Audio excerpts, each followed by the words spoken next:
Hello बच्चों, स्वागत है आपका मेरे चैनल अनु हेल्पफुल स्टडी में। आज हम पढ़ेंगे एनसीईआरटी बुक कक्षा 7 का चैप्टर 2 जिसका नाम है प्राणियों में पोषण। पहले हमने पढ़ा था इसका फर्स्ट चैप्टर पादपों में पोषण। अब हम पढ़ेंगे प्राणियों में पोषण। तो ये देखो अध्याय 1 में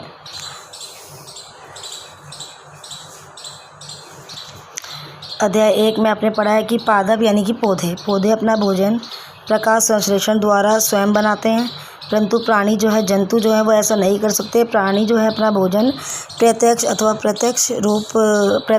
परोक्ष रूप से पौधों से प्राप्त करते हैं। मतलब वो पौधों पर ही निर्भर है, डायरेक्टली या इनडायरेक्टली वो पौधों पर निर्भर है। और जो पादप जो होते हैं वो अपना भोजन खुद बनाते हैं। कुछ प्राणी सीधे ही पौधों का भक्षण करते हैं, जबकि कई अन्य उन जंतुओं को अपना आहार बना लेते हैं। जो पौधे खाते हैं, कुछ जंतु पौधों और जंतु दोनों को खाते हैं। याद रखिए, मानव सहित सभी जीवों को वृद्धि करने और शरीर को स्वस्थ एवं गतिशील बनाए रखने के लिए खाद्य पदार्थ की आवश्यकता होती ही है। तो प्राणियों के पोषण में पोषक तत्वों की आवश्यकता, आहार के अंतर्ग्रहण यानी कि भोजन ग्रहण करने की विधि और शरीर में इसके उपयोग की विधि सम्मिलित है। ये कक्षा 6 में हम पढ़ चुके हैं। अब ये जैसे कार्बोहाइड्रेट जैसे कुछ संगठित जटिल पदार्थ हैं।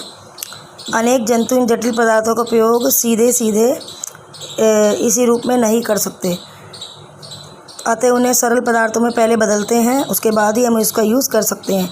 तो ये हमने एक सारणी द्वारा समझाया गया है। तो जैसे कि ये है जटिल पदार्थ और ये है सरल पदार्थ, तो वो इसको इस विधि में बदलेंगे, इसको मतलब तोड़ेंगे, इसको हम सरल विधि में बनाएंगे, तब हम जटिल पदार्थों का उपयोग कर सकते हैं। ठीक है।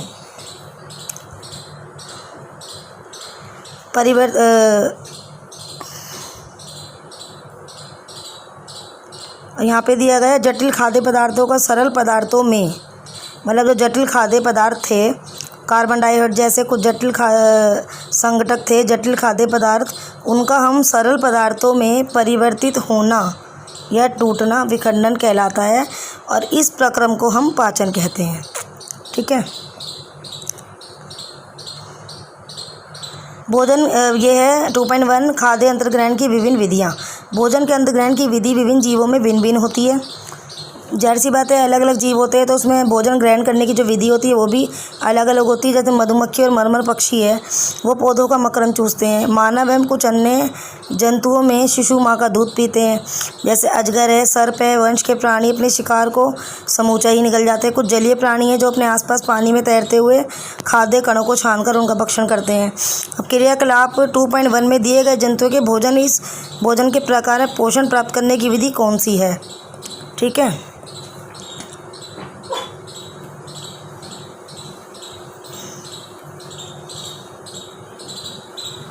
तो ये विधि कौन सी है? तो ये आपको यहाँ पे दिखाया, ये प्रेक्षण 2.1 में लिखिए। आप देखेंगे सारणी के नीचे लिखा गया है कि खाद्य अंतर्ग्रहण की विधियाँ उन विधियों का विवरण लिखने में सहायक है जिनसे जंतु भोजन का अंतर्ग्रहण करते हैं। तो इसके लिए हम पीछे चलते हैं, हम 2.1 ये सारणी देख लेते हैं एक बार। ठीक है। अब ये लिखा है इसमें 2.1 अंतर्ग्रहण की विभिन्न विधियाँ। अब जैसे ही जंतु है, जंतु का नाम है, यहाँ पे इनका आहार का नाम, आहार का प्रकार आ जाएगा, और यहाँ पर आहार की विधि आ जाएगी। तो ये घोंघा है, तो घोंघा का जो आहार होता है वो क्या होता है? वो होता है कीड़े।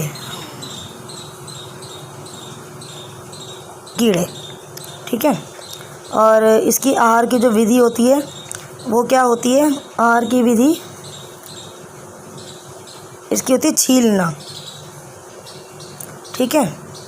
तो यहाँ पे हम लिख देते हैं छीलना, ऐसे छीलना। ठीक।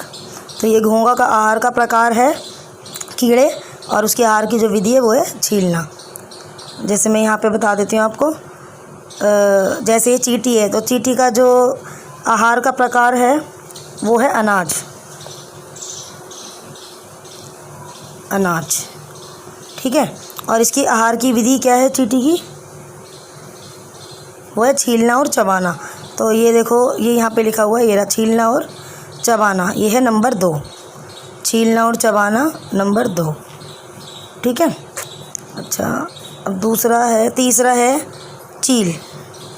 तो चील का जो आहार का प्रकार है वो है मछली। नंबर 3 मछली। तो इसका जो आहार की विधि है वो है पकड़ना और निगलना। तो ये रहा, ये पकड़ना और निगलना, ये है नंबर 3, ठीक। अब नंबर 4 है मरमर पक्षी। तो इसके आहार का प्रकार क्या है, ये क्या खाता है, मकरंद, ठीक है। अच्छा, मकरंद, इसकी आहार की विधि क्या होता है, चूसना। ये देखो, ये यहाँ पे लिखा है इसका चूषण इत्यादि, तो इसका है चूसना। नंबर 4 का मैं लिख देती हूँ, चूसना, आहार की विधि चूसना।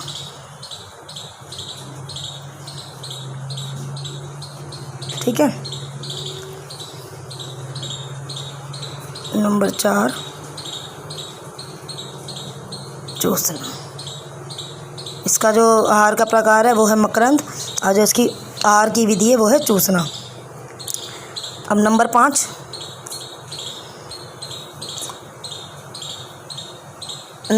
में क्या है, जू। तो जू क्या करती है, खून। इसका जो आहार का प्रकार है वो क्या है, खून, ठीक। और जो आहार की विधि है वो है इसका भी चूसना, ठीक है। तो इसका भी आगे चूसना, नंबर 5। अब नंबर 6, मच्छर। तो मच्छर भी खून पीता है, और उसका आहार क्या है, खून, और उसके आहार की विधि क्या है, चूसना, ठीक। अब नंबर 7 है तितली। तितली का भी है मकरंद, आहार का प्रकार है मकरंद, और आहार की विधि है इसकी चूसना, ठीक है।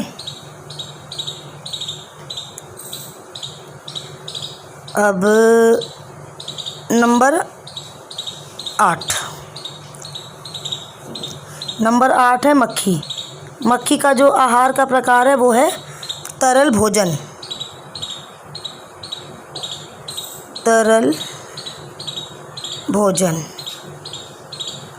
और इसका जो आहार की विधि है वो है सोखना,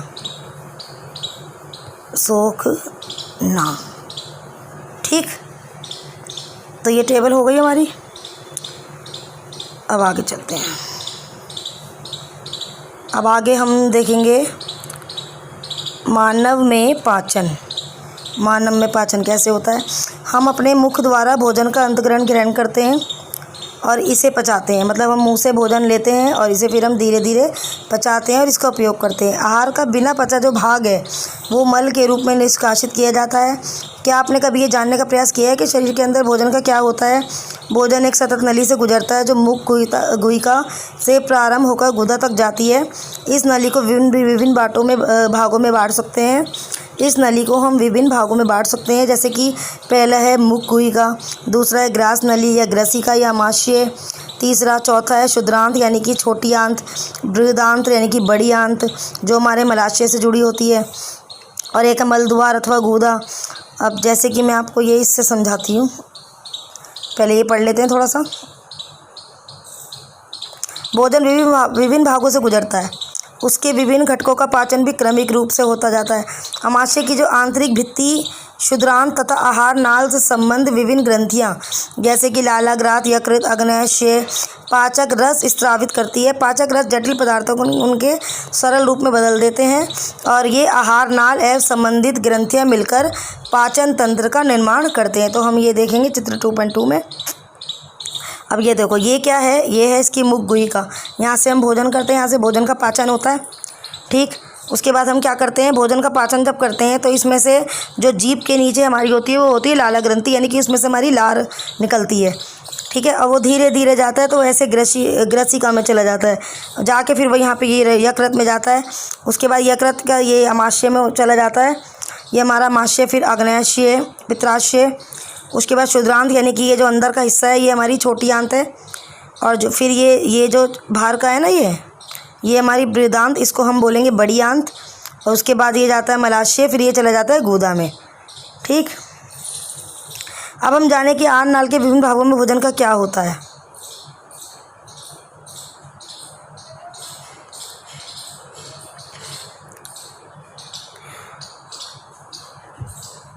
अब ये देखिए क्रियाकलाप 2.2। अब अपने हाथ धोइए, दर्पण में देखते हुए अपने दांतों की गणना कीजिए। तर्जनी से दांतों को छूकर महसूस कीजिए आपके मुख में कितने प्रकार के दांत हैं। सेब अथवा रोटी काटिए तो आपको पता चल जाएगा कौन से दांत खाद्य पदार्थों को चीरने के लिए, कौन से फाड़ने के काम आते हैं। तो अपने अपने दांतों को पहचानिए। तो इसके लिए हम प्रेक्षण देखेंगे दांतों का 2.2 का। तो चलते हैं, एक बार मैं आपको दांतों का ये दिखा देती हूँ पिक्चर।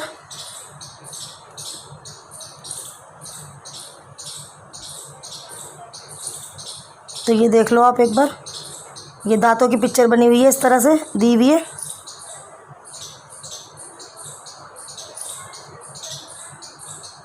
ये देखो, ये जो ऊपर ये दांत बने हुए हैं ना, ये एक है च्वर्णक, एक है अग्रच्वर्णक, दूसरा है रदनक, ये है कृतंक। तो ये दांतों के ऐसे लिस्ट, ये जो शुरू के 4 दांत ऐसे दिए हुए हैं, ये है कृतंक, ये है रदनक, और ये तीसरे नंबर पे है आपका अग्रच्वर्णक, और जो चौथे नंबर पे है वो है आपका च्वर्णक। ठीक है,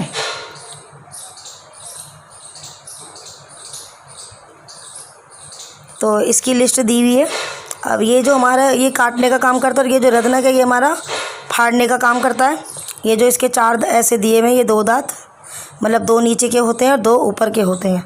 ठीक है, ये हमारा किसका काम करता है, ये फाड़ने का काम करता है। और अग्रच्वर्णक जो है ये पीसने का और चबाने का काम करता है, और जो च्वर्णक है वो चबाने का काम करता है, जो हम आपको इसमें समझा देंगे। अब जैसे ये एक टेबल बनी है 2.2 दांत के प्रकार, अब उनके कार्य। ठीक है,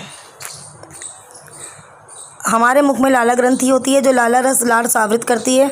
क्या आप जानते हैं कि लाला रस का भोजन पर क्या प्रभाव पड़ता है? तो आइए इसका पता लगाएं।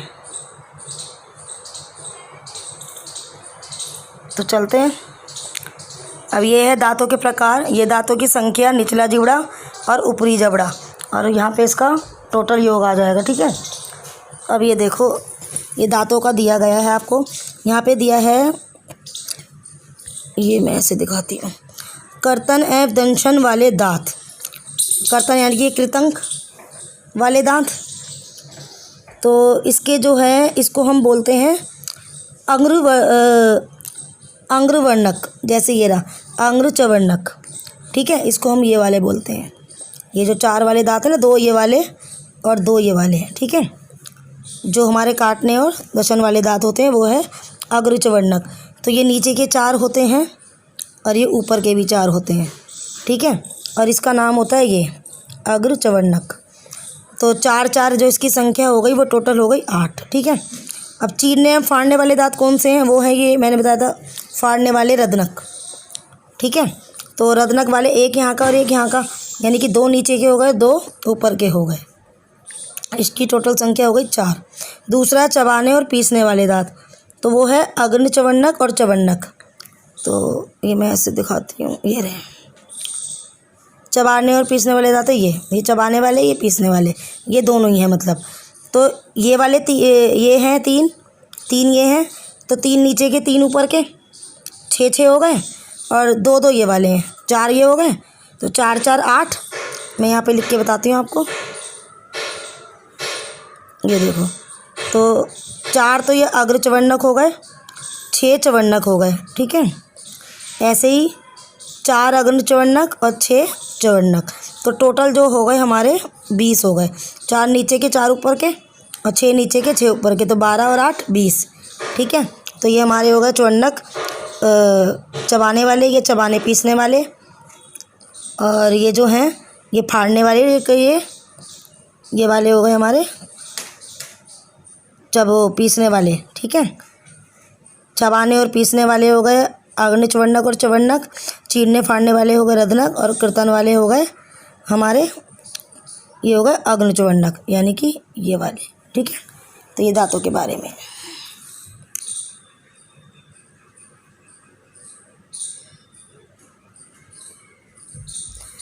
अब 2 परख नलियाँ लीजिए, उन्हें ए तथा बी चिन्हित कीजिए। हमने 2 परख नली ली, उसमें हमने नाम दे दिया ए और बी। परख नली ए में 1 चम्मच उबले चावल का डालिए। जो परख नली ए है उसमें मैंने उबले हुए चावल डाल दिए और 1 चम्मच उबले चावल मुंह में लेकर 3-5 मिनट चबाए और उसे दूसरी परख नली मैंने बी में डाल दिया। अब दोनों परख नलियों में 3 से 4 ml जल डालिए। अब दोनों परख नलियों में आयोडीन विलयन की 2-3 बूंदें डालिए और उनका प्रेक्षण कीजिए, ठीक है। तो उनका प्रेक्षण करेंगे तो हम देखेंगे आप परख नली ए तथा बी में क्या अंतर देखा आपने, परख नली के रंग में परिवर्तन क्यों आता है, चर्चा करो। तो देखो, लाला रस चावल के मन को शर्करा में बदल देता है। ये रहा, जो लाला रस है वो चावल के रस को, चावल के मंड को यानी कि स्टार्च को शर्करा में बदल देता है, यानी कि ये इसको उसमें बदल देता है शर्करा में। तो ये देखो ये कैसे बदलता है, इसका जो रंग जब हमने इसका जो रंग वो उसमें परिवर्तन थोड़ा सा चेंज आ गया। तो पहले ये पढ़ लेते हैं फिर बताते हैं। जीभ एक मांसपेशी अंग है जो पीछे के मुखगुहिका के तल से जुड़ी होती है। इसका अग्रभाग स्वतंत्र होता है। यहाँ पे देखो, यहाँ पे जो हमने ए में जो चावल डाले थे वो हमने उबले हुए डाल दिए थे, ठीक, और जो हमने बी में चावल डाले थे वो हमने मुंह में लेके डाले थे। तो जो ए में चावल डाला उबला हुआ उसका रंग तो नीला हो गया, और जो मुंह में जो चावल डाला उस मुंह में हमारी लार होती है। जब हम कुछ खाते हैं तो वो लार उसमें मिल जाती है भोजन में हमारे। तो चबाए हुए चावल में हमारी जो लार थी वो उसमें मिल गई। तो हमने क्या करना, जो लाला रस होता है इसको लारी बोलते हैं, वो चावल के मंड को, जो चावल का जो मंड था उसको क्या करा, उसने शर्करा में बदल दिया, इसलिए इसका रंग नीला हो गया और इसका रंग नीला नहीं हुआ, ठीक। तो ये आप करके देखेंगे तो आपको समझ आ जाएगा।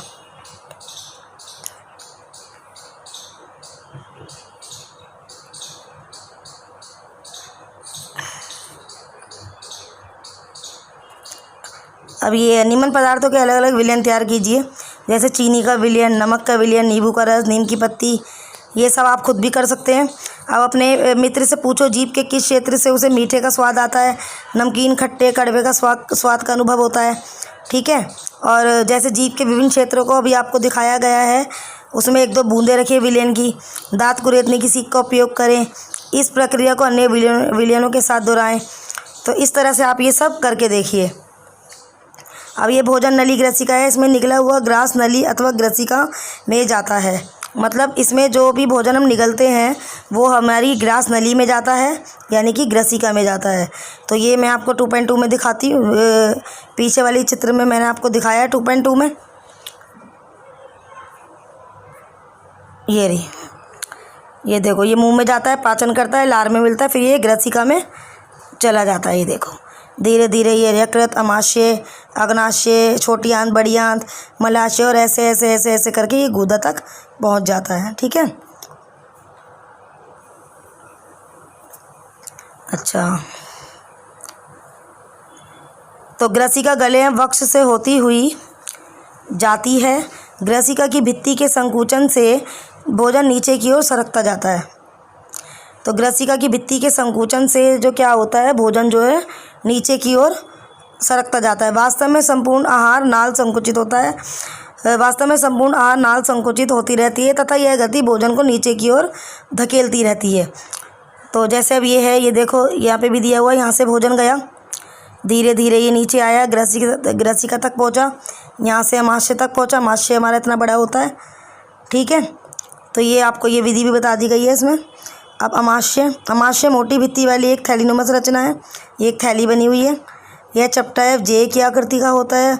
आहार नाल का सबसे चौड़ा भाग होता है और ये ग्रास नली से खाद्य प्राप्त करता है, मतलब ये यहाँ से अपना भोजन प्राप्त करता है, ठीक है। और दूसरी ओर ये क्षुद्रांश में खुलता है, ठीक है।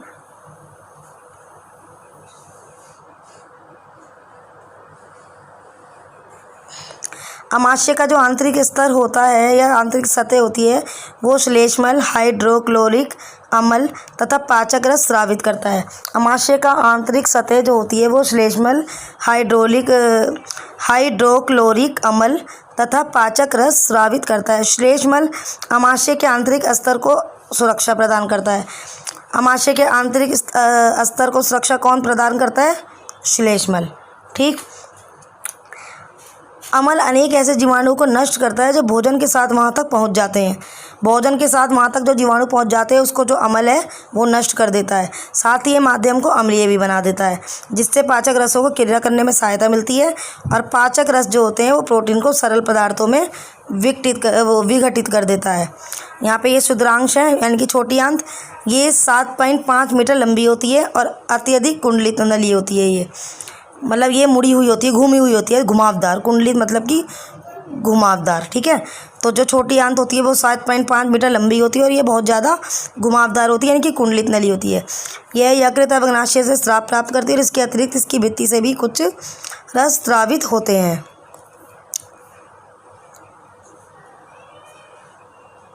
यकृत गहरे लाल भूरे रंग की ग्रंथि है। मतलब लाल भूरे रंग की ग्रंथि कौन है? यकृत, जो उदर के ऊपरी भाग में दाहिनी ओर अवस्थित होती है। यह शरीर की सबसे बड़ी ग्रंथि है। तो सबसे बड़ी ग्रंथि कौन सी है?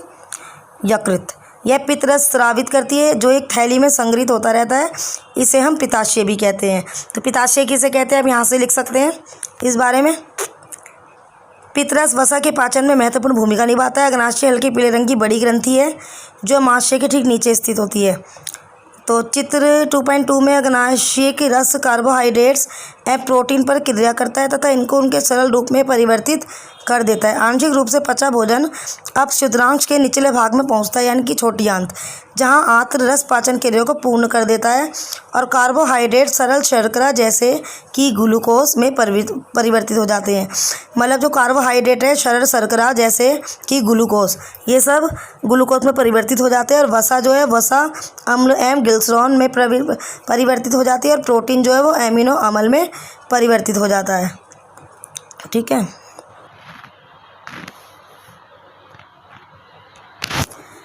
शुद्रांत्र में अवशोषण। पचा हुआ भोजन अवशोषित होकर शुद्रांत्र की भित्ति में स्थिर रुधिर वाहिकाओं में चला जाता है। शुद्रांत्र की भित्ति में स्थित रुधिर वाहिका होती हैं। यह भोजन अवशोषित होकर इनमें रुधिर वाहिकाओं में चला जाता है। इस प्रक्रम को हम क्या कहते हैं? अवशोषण किसे कहते हैं? तो अवशोषण किसे कहते हैं वो आप यहाँ से यहाँ तक कर सकते हैं। शुद्रांत यानी कि वही छोटी आंत और बृहदांत्र जो है वो बड़ी आंत। इस प्रक्रम को अवशोषण कहते हैं। शुद्रांत्र की आंतरिक भित्ति पर अंगुली के समान उभरी हुई संरचनाएं होती हैं जिन्हें हम दीर्घरोम अथवा रंसाकुर कहते हैं। क्या आप अनुमान लगा सकते हैं कि दीर्घरोम की आंत्र में क्या भूमिका है? तो दीर्घरोम पचे हुए भोजन के अवशोषण हेतु तल क्षेत्र को बढ़ा देते हैं। प्रत्येक दीर्घरोम में सूक्ष्म रुधिर वाहिकाओं का जाल फैला रहता है और दीर्घरोम की सतह से पचे हुए भोजन का अवशोषण होता है और यह रुधिर वाहिकाओं में चला जाता है। अवशोषित पदार्थों का स्थानांतरण रुधिर वाहिकाओं द्वारा शरीर के विभिन्न भागों तक होता है, जहां उनका उपयोग जटिल पदार्थों को बनाने में किया जाता है। इस प्रक्रम को हम कहते हैं स्वांगीकरण कहते हैं। कोशिकाओं में उपस्थित ग्लूकोज का विघटन ऑक्सीजन की सहायता से कार्बन डाइऑक्साइड एवं जल में हो जाता है। तो कोशिका में जो ग्लूकोज उपस्थित होता है उसका विघटन ऑक्सीजन की सहायता से कार्बन डाइऑक्साइड एवं जल में हो जाता है। किसकी सहायता से हो जाता है? ऑक्सीजन की सहायता से हो जाता है। ग्लूकोज का विघटन हो जाता है कोशिकाओं में जो उपस्थित होता है और उसमें ऊर्जा मुक्त होती है। भोजन का वह भाग जिसका पाचन नहीं हो पाता अथवा शोषण नहीं होता उसे हम बृहदांत्र में भेज दिया जाता है। बृहदांत्र हम पढ़ेंगे यानी कि बड़ी आंत। बृहदांत्र शुद्रांत्र की अपेक्षा चौड़ी है, छोटी होती है। ठीक है। तो शुद्रांत्र की अपेक्षा जो बृहदांत्र है ये छोटी होती है पर ये चौड़ी होती है और यह लगभग 1.5 मीटर लंबी होती है। हमने पीछे आपको बताया था जो शुद्रांत्र है जो छोटी आंत है वो 7.5 मीटर लंबी होती है और ये 1.5 मीटर लंबी होती है, यानी कि ये छोटी होती है और वो थोड़ी सी बड़ी होती है। उसका ये मेन पॉइंट है वो 7.5 मीटर होती है, ये 1.5 मीटर लंबी होती है। इसका मुख्य कार्य होता है जल एवं कुछ लवणों का अवशोषण करना। तो इसका मुख्य कार्य है जल एवं कुछ लवणों का अवशोषण करना और बचा हुआ अपचित पदार्थ मलाशय में चला जाता है तथा अर्धठोस मल के रूप में रहता है। समय समय पर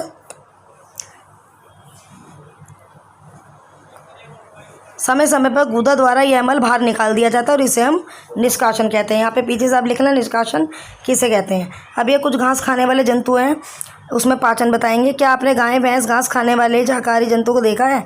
वे उस समय भी लगातार जुगाली करते रहते हैं जब वे खा ना रहे हों। वास्तव में वे पहले घास को जल्दी जल्दी निगलकर अमाशय के एक भाग में भंडारित कर लेते हैं और यह भाग रुमेन प्रथम अमाशय कहलाता है।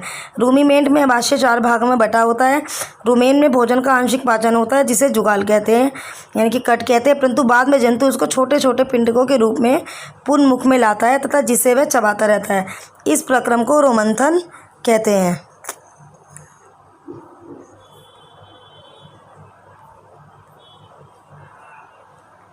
मतलब उसको क्या कहते हैं? रोमंथन या जुगाली करना कहते हैं। ऐसे जंतु रूमिनेंट अथवा रोमंथी कहलाते हैं।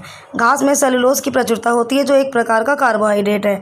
किसी रूमिनेंट अथवा रोमंथी पशु, हिरण आदि के रुमेन में सेलुलोज का पाचन करने वाले जीवाणु पाए जाते हैं। बहुत से जंतु एवं मानव सेलुलोज का पाचन नहीं कर पाते हैं। अब जैसे जानवरों जैसे घोड़ा, खरगोश आदि में शुद्रांत्र एवं बृहदांत्र के बीच एक थैलीनुमा बड़ी संरचना होती है जिसे हम अर्धनाल कहते हैं। अर्धनाल किसे कहते हैं? यहाँ से यहाँ तक आप लिख सकते हो। भोजन के सेलुलोज का पाचन यहाँ पर कुछ जीवाणुओं द्वारा किया जाता है जो मनुष्य के आहार नाल में उपस्थित होते हैं। अब तक आपने उन जंतुओं के विषय में पढ़ा जिसमें पाचन तंत्र पाया जाता है, परंतु ऐसे बहुत से सूक्ष्म प्राणी हैं जिसमें ना तो मुख होता है ना ही पाचन तंत्र होता है। फिर वे किस प्रकार का भोजन अंतर्ग्रहण करते हैं और उसका पाचन कैसे करते हैं? तो खंड 2.4 में आपका भोजन ग्रहण करने के अन्य रोचक विधि का अध्ययन करेंगे। 2.4 अमीबा में संवरण एवं पाचन। अमीबा जलाशयों में पाया जाने वाला एक कोशिक जीव है। अमीबा की कोशिका में एक कोशिका झिल्ली होती है। तो ये क्या है? अमीबा जो है जलाशयों में पाए जाने वाले एक कोशिक जीव है। ये कहाँ पे पाया जाता है? जलाशयों में। अमीबा की कोशिका में कोशिका झिल्ली होती है। एक गोल सघन केंद्रक एवं कोशिका द्रव्य में बुलबुले के समान अनेक धानियाँ होती हैं। अमीबा निरंतर अपनी आकृतियाँ में स्थिति बदलता रहता है। यह एक अथवा अधिक अंगुली के समान प्रवर्धक निकालता रहता है जिन्हें हम पादाप अर्थात कृत्रिम पाप कहते हैं, जो इन्हें गति देने भोजन पकड़ने में सहायता करते हैं। अमीबा कुछ सूक्ष्म जीवों का आहार करता है। जब इसे भोजन का आभास होता है तो ये खाद्य कण के चारों ओर पादाप विकसित करके उसे निगल लेता है। खाद्य पदार्थ उसकी खाद्य धानी में फंस जाते हैं। जैसे कि ये दिया हुआ है, ये इसका केंद्रक है, ये इसका पादाप है, यहाँ से ये खाद्य कणिका है, ये यहाँ पे अंतर ग्रहण करता है भोजन, ये खाद्य धनिया है इसका, और यहाँ से बाह्यक्षेपित अपशिष्ट कर देता है, यहाँ से ये बाहर निकाल देता है, मतलब कि ठीक है। खाद्य धानी में ही पाचक रस स्रावित होते हैं। ये खाद्य पदार्थ पर क्रिया करके उन्हें सरल पदार्थों में बदल देते हैं। तो खाद्य धानी में ये जो खाद्य धानियाँ हैं इसमें ही पाचक रस स्रावित होते हैं और ये खाद्य पदार्थ पर क्रिया करके उनके सरल पदार्थों में बदल देता है। पचा हुआ खाद्य धीरे धीरे अवशोषित हो जाता है और अवशोषित पदार्थ अमीबा की वृद्धि, रखरखाव एवं गुणन के लिए उपयोग किए जाते हैं। बिना पचा अवशिष्ट खाद्य धानी द्वारा बाहर निकल जाता है। ये देखो बशेपित अपशिष्ट। भोजन के पाचन का आधारभूत प्रक्रम सभी प्राणियों में समान है, जिसमें खाद्य पदार्थ सरल पदार्थों में परिवर्तित किए जाते हैं, ऊर्जा मुक्त होती है। अगले अध्याय में आप आंत द्वारा अवशोषित खाद्य पदार्थों का शरीर के अन्य भागों में स्थानांतरण के विषय में पढ़ेंगे। कुछ प्रमुख शब्द देख लेते हैं। अवशोषण, एमिनो अम्ल, स्वांगीकरण, पित्रस, मुखगुहिका, रदनक, सेलुलोज, पाचन तंत्र, निष्कासन, वसामन, खाद्य धानी, पित्ताशय, कृतंक, अंतर्ग्रहण, यकृत, च्वनक, ग्रसिका, अग्न्येयाशय, अग्रच्वनक, पादाप, रुमेन, रूमिनेंट, रोमंथी, लाला ग्रंथि, दीर्घरोम।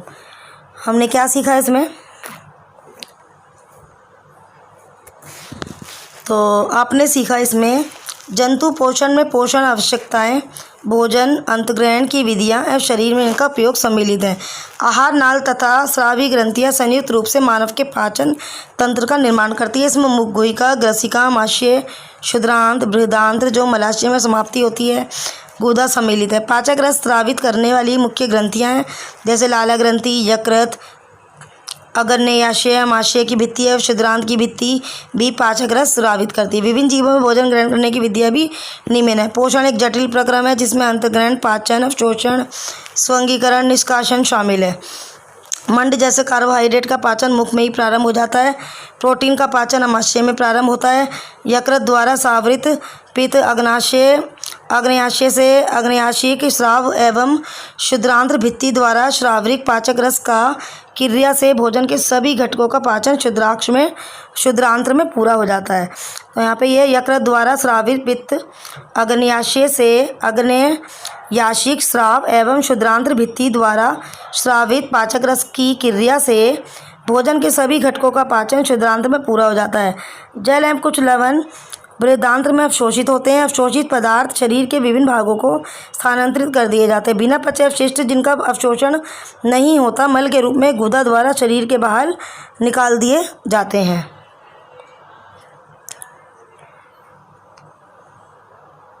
आगे है